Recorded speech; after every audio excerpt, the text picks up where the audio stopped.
Coucou tout le monde, j'espère que vous allez bien. Je suis ravie de vous retrouver aujourd'hui pour un nouveau podcast tricot. J'ai l'impression que ça fait une éternité que j'en ai pas fait, surtout quand je vois tout ce que j'ai réalisé ce mois-ci. Alors on va commencer tout de suite par ce que je porte et c'est le balloon cardigan de Petite Knit que voici, que je n'ai pas fait avec l'aisance recommandée. Alors dans le patron, l'aisance recommandée c'est entre 10 et 15 cm pour qu'il soit bien volumineux, donc comme ceci.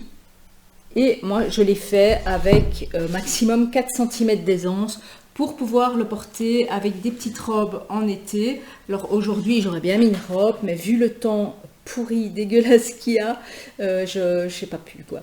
Donc je le porte avec un pantalon taille haute. Personnellement je trouve qu'il tombe super bien aussi quand il est près du corps. Je ne suis pas encore décidée pour les boutonnières, je vais vous expliquer après pourquoi et toutes les modifications que j'ai pu apporter à ce petit gilet. La laine que j'ai utilisée, c'est de la Flora et de la Kit Silk de Drops. Alors la Kit Silk, c'est le numéro 12 et la Flora, c'est la couleur 08 et les deux ensemble, voici ce que ça donne. Il y a un petit duvet, mais c'est assez léger et je l'ai fait en aiguille 3,5 au lieu des 4 recommandés. Donc j'avais un échantillon de 22 mailles au lieu des 21 et j'ai fait la taille XS pour qu'il soit plus près du corps avec un échantillon donc de 22 mailles, donc ce qui l'a un peu plus rétréci. C'est un patron en anglais qui est tout à fait accessible, abordable et qui est facile à réaliser. Donc en fait on commence par monter au milieu. On le voit ici, on commence à monter quelques mailles ici, on commence à tricoter d'un côté jusqu'à un certain nombre de centimètres, ensuite on relève les mailles et on part de l'autre côté et une fois qu'on a la bonne longueur, eh bien on vient relever les mailles entre les deux et on vient donc mettre ces marqueurs pour les raglans et on commence la construction en aller et retour. Alors ici la particularité c'est que la patte de boutonnage se tricote en même temps que le gilet. Et donc les boutonnières se font aussi en même temps que le gilet. Et personnellement, je n'ai pas fait les boutonnières parce que je ne savais pas à quel endroit les positionner par rapport à la longueur que je voulais. Donc je n'étais pas encore décidée sur une longueur de gilet et ça m'a un peu perturbée. Donc j'ai pas fait les boutonnières et je m'étais dit, c'est pas grave. J'achèterai des boutonnières magnétiques et je viendrai les mettre ou je les ferai à la machine. Et j'ai acheté des boutons magnétiques donc qui viennent se coudre de chaque côté et qui viennent se clipser. Mais je trouve ça quand même un peu gros à mettre sur le gilet. Et je trouve que il va bien aussi quand il est juste mis comme ça sans bouton, ça fait un peu veste et j'aime bien ça sur les robes, ne pas devoir fermer son gilet mais le garder ouvert comme une veste en fait, comme ces vestes qu'on porte sans bouton, donc ça me plaît. Alors au niveau des modifications, je l'ai fait près du corps en prenant une taille en dessous et un échantillon un peu plus petit. Je l'ai fait plus court aussi. Et au niveau des manches, normalement ce sont des manches ballon et normalement les manches ballon on vient augmenter à un certain endroit, donc on commence sa manche et puis après on vient augmenter pour vraiment donner cet effet bouffant dans la manche. Moi je suis restée avec des manches droites parce que je trouvais que c'était déjà assez volumineux et pour les mettre dans les manteaux c'est pas évident.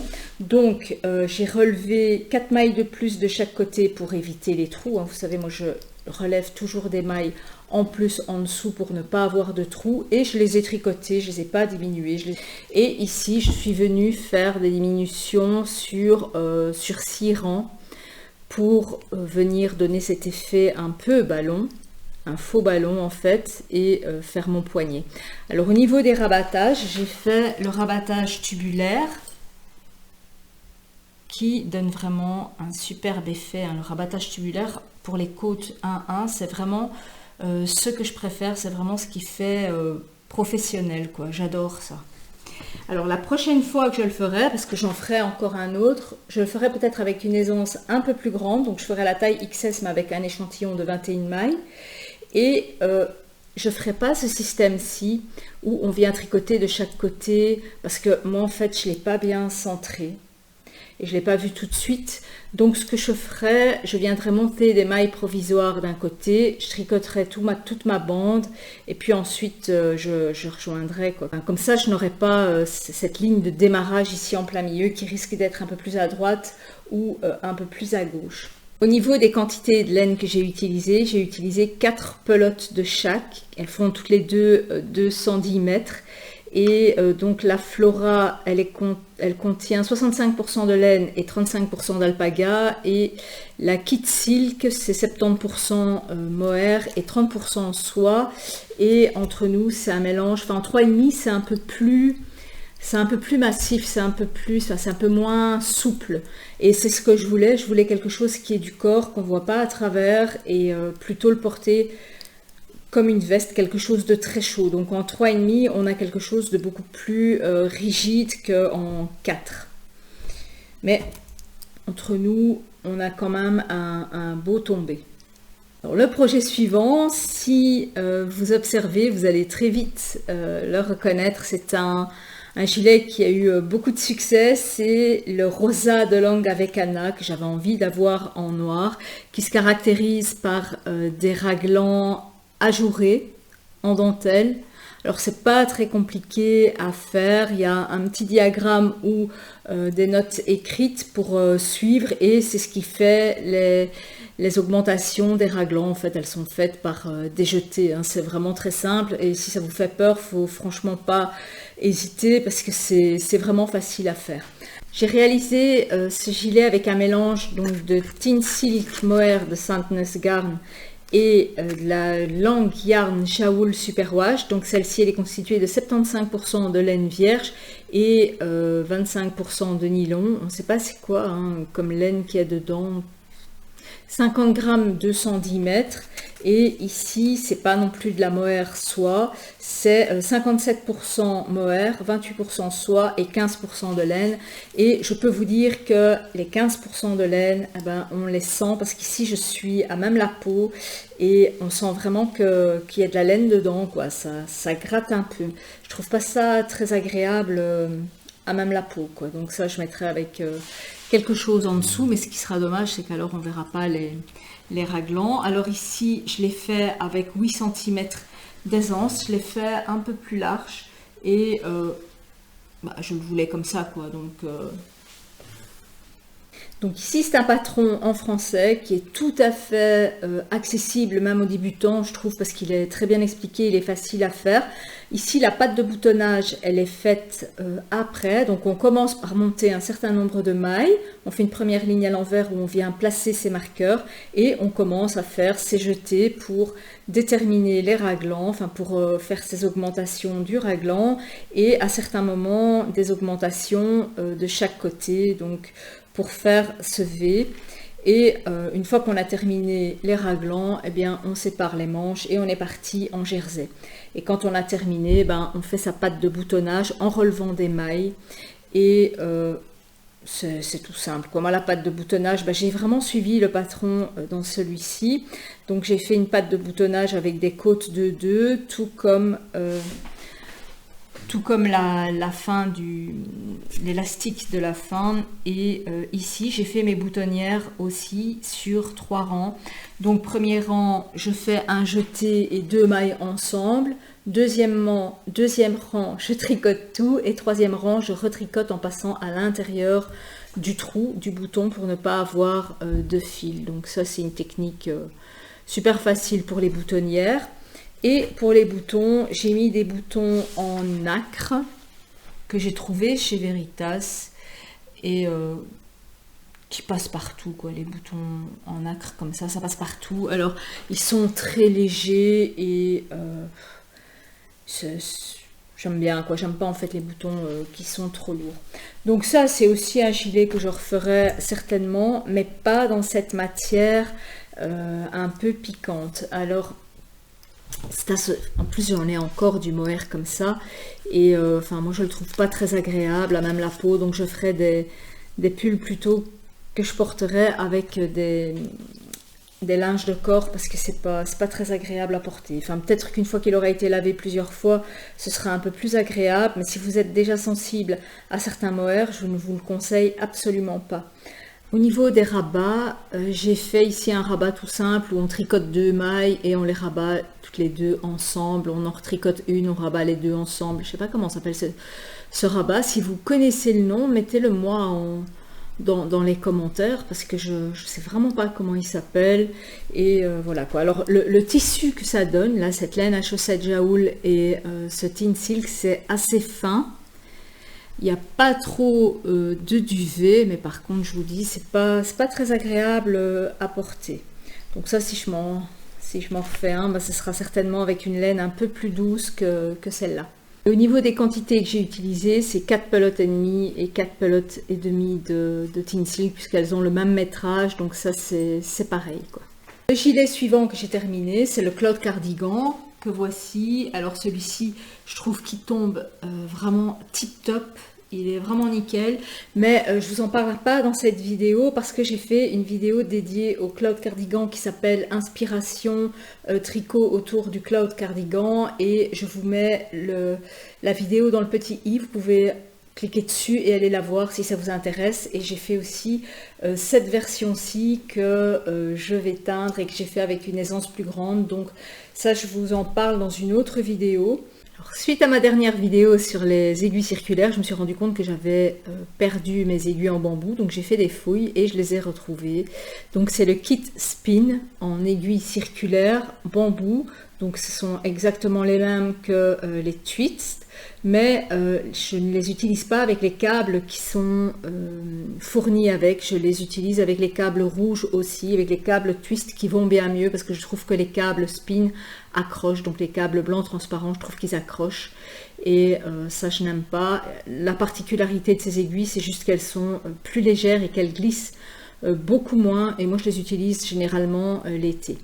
Et en faisant des fouilles donc dans mes projets, parce que c'était dans un sac à projet, ben, je suis retombée sur mon caramel sweater de petite knit que j'avais complètement oublié dans un sac et que j'ai terminé aussi.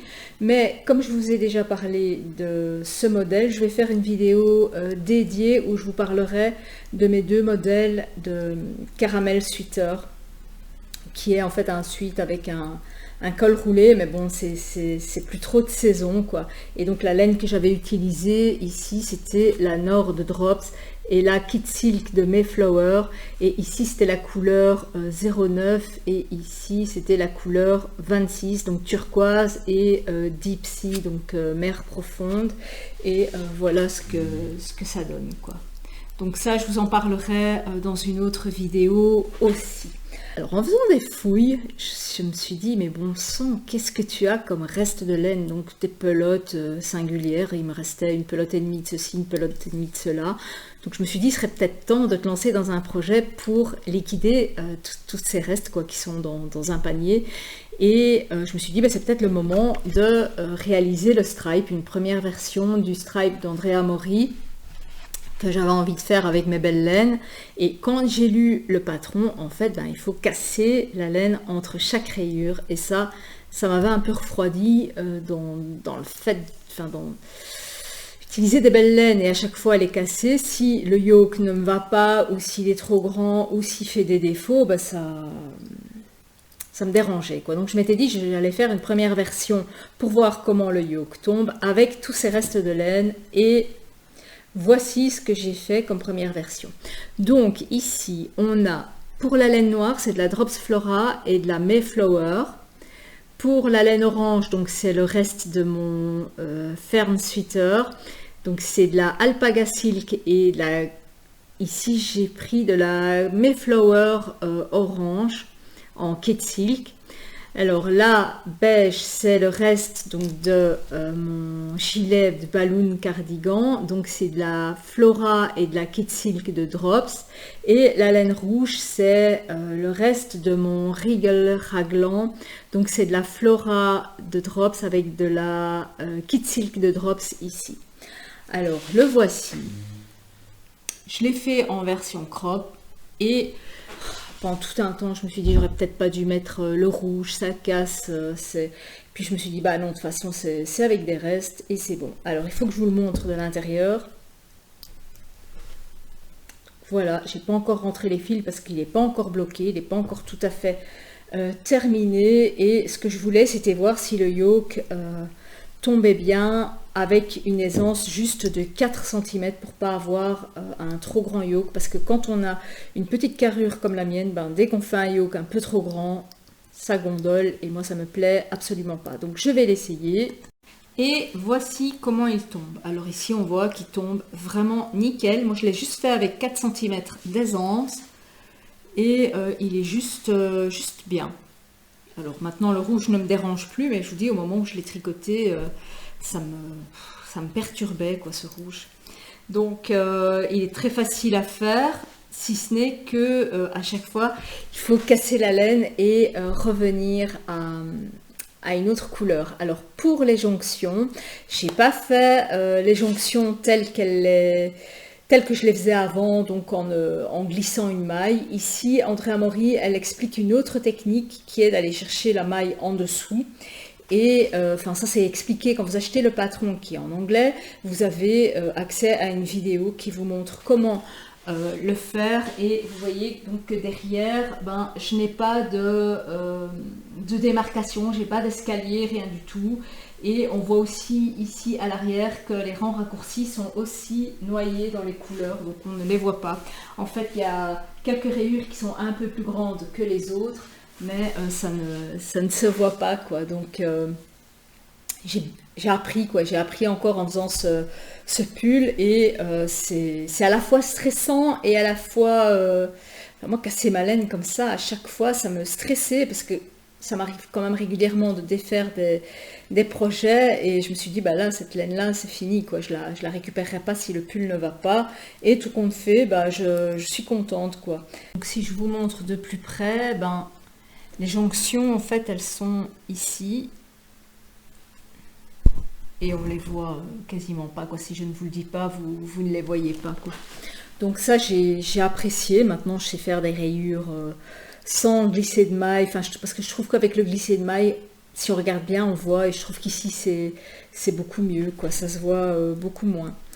Alors, dans ce patron, on a différentes versions, dans la version crop, la version longue, on a 2 versions de col aussi, et c'est aussi super bien expliqué, enfin, Andrea Mori, elle explique bien, elle explique en long et en large, parfois même trop en long, il y a beaucoup de blabla, mais on s'y retrouve, quoi.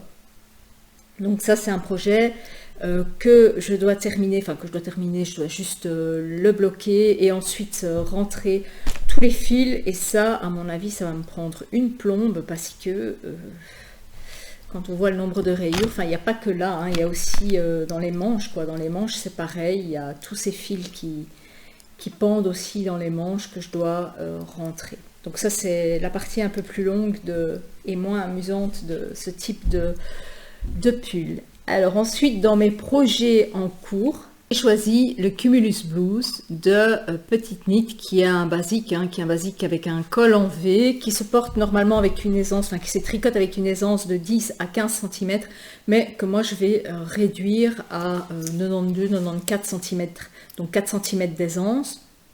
Alors elle a un échantillon de 18 mailles avec des aiguilles 4,5 et moi j'ai un échantillon de 20 mailles donc ça tombe bien. En faisant la taille S, au lieu d'avoir une plus grande aisance, donc plus de 100 cm, ben moi j'aurai entre 92 et 94 cm. Alors ce Cumulus Blues il se tricote avec 2 fils de mohair tenus ensemble, donc on tricote ensemble et il faut 175 g de mohair, donc 7 pelotes. Moi j'ai choisi le kit silk de Drops et c'est du vert sauge, donc c'est la couleur numéro 34. Alors c'est du vert gris en fait. Mais vous le voyez plus terne qu'il ne l'est. Il est un peu plus vert en réalité. Est-ce qu'ici on le verra bien? C'est vraiment un vert gris. Alors quand j'ai commencé, donc j'ai fait... on commence exactement comme un gilet, hein. On commence par monter des mailles, on fait un premier rang à l'envers où on vient poser ses marqueurs et ensuite on travaille en aller-retour et ensuite, enfin jusqu'ici et ensuite on joint Et on continue à tricoter en rond, tout simplement. Et je me suis dit, taille S, t'auras jamais assez avec cette pelote. Parce que juste ça, j'ai déjà utilisé 2 pelotes. Donc je me suis dit, je vais commencer une première manche et voir combien je vais utiliser. 2 pelotes. Et je suis à plus de la moitié de mes 2 pelotes. Donc il me reste à peine 20 grammes sur 50 grammes. Donc j'ai utilisé 30 grammes pour faire une manche. 30 grammes encore pour faire l'autre manche. On va faire 60. Est-ce que j'aurai assez pour faire ma taille S avec 175 grammes?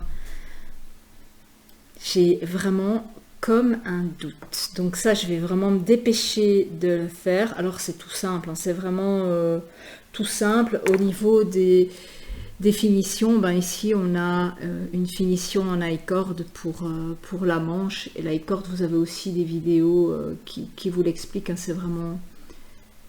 c'est vraiment très simple comme finition et ça empêche le mohair de rouler.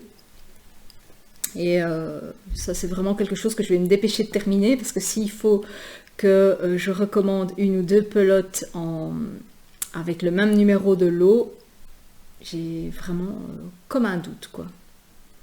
Ça m'arrive rarement, hein, parce que d'habitude, je commande toujours une pelote en plus au cas où. Et là, je me suis dit, ben, je vais lui faire confiance parce que d'habitude, dans les patrons de petites niches, je trouve que c'est toujours surdosé, quoi. Il m'en reste tout le temps quand je prends la même chose que ce qu'elle préconise. Donc là, j'ai vraiment un doute, quoi. Alors, ce patron, c'est vraiment un basique de basique qui est super simple à faire en français, super bien expliqué. Et c'est une version que on peut aussi modifier facilement, hein. C'est du jersey, c'est tout simple, on peut le faire crop, on peut faire des diminutions sur le côté pour venir le fitter, on fait vraiment ce qu'on veut. Je l'ai vu aussi avec des versions où on a carrément un poignet et un bas de corps en côte 1-1 ou côte 2-2, ça donne aussi super bien. C'est vraiment un basique qu'on peut faire comme on veut, à partir du moment où on le veut plus large ou plus étroit, ben on joue avec son échantillon, on joue avec ses laines. Alors par contre ici, bah, la laine, première vue comme ça, elle m'a pas l'air... Enfin, j'ai pas cette sensation que ça me pique. L'autre, là, le rosa de Longavecana avec ce Thin Silk Mohair pique beaucoup plus que ça ici qui est beaucoup plus doux. Maintenant, est-ce que je le porterai à même la peau? Je pense pas. Je pense que je mettrai quand même quelque chose parce que j'aime pas avoir un contact direct avec du mohair. C'est totalement différent d'ici, la laine air qui est super agréable à porter. Et ici, c'est un peu plus... Enfin, le fait d'avoir des poils, c'est un peu plus spécial, quoi, à porter. Donc voilà, j'ai plus qu'un projet en cours, enfin 1,5 parce que j'ai celui-ci à terminer, donc à rentrer tous les fils. Je me suis pas encore posée sur ce que j'allais faire par la suite, en fait. Ça va dépendre de ce que j'ai dans mon stock de laine, puisque je n'ai rien acheté et que j'ai décidé aussi de liquider assez de laine. Donc je vais voir un peu ce que je vais faire. Vous aurez la surprise dans le prochain podcast. Alors j'aimerais vous demander si vous avez connaissance d'un patron de gilet avec un col en V comme celui-ci qui serait gratuit sur Ravelry et que je pourrais faire en me filmant, parce que je ne vais pas le faire avec un patron payant forcément, parce que vous m'avez demandé, certaines d'entre vous m'ont demandé, ce serait bien d'avoir un tuto où tu montres comment on réalise un gilet, parce que le gilet c'est en aller-retour mais avec des aiguilles circulaires, c'est aussi du tricot circulaire. Donc si vous avez connaissance d'un patron gratuit avec un col en V comme celui-ci, un modèle basique avec un raglan, ben, je suis preneuse, comme ça j'en ferai un pendant les vacances où je me filmerai en train de le faire et ça pourrait aussi vous aider à la conception d'un gilet pour vous. Voilà, bon, bien voilà, j'espère que ce podcast vous aura plu. Je suis assez fatiguée, je ne sais pas si ça se sent, si ça s'entend. J'avais quand même trop envie de partager avec vous toutes ces réalisations. Alors dites-moi aussi, vous, ce que vous êtes en train de réaliser pour le moment. Si vous êtes plus dans des réalisations d'été. En plus, je trouve qu'avec le temps qu'il fait pour le moment, en tout cas chez nous en Belgique, il n'arrête pas de pleuvoir, il fait gris, il fait sombre, il fait froid, donc... on est toujours dans nos tricots de mi-saison, quoi. Enfin, c'est rare, moi, quand je fais des tricots d'été. Donc, dites-moi aussi ce que vous êtes en train de réaliser, hein, ça m'intéresse. Voilà, et je vous dis à très bientôt pour de prochaines vidéos. Ciao!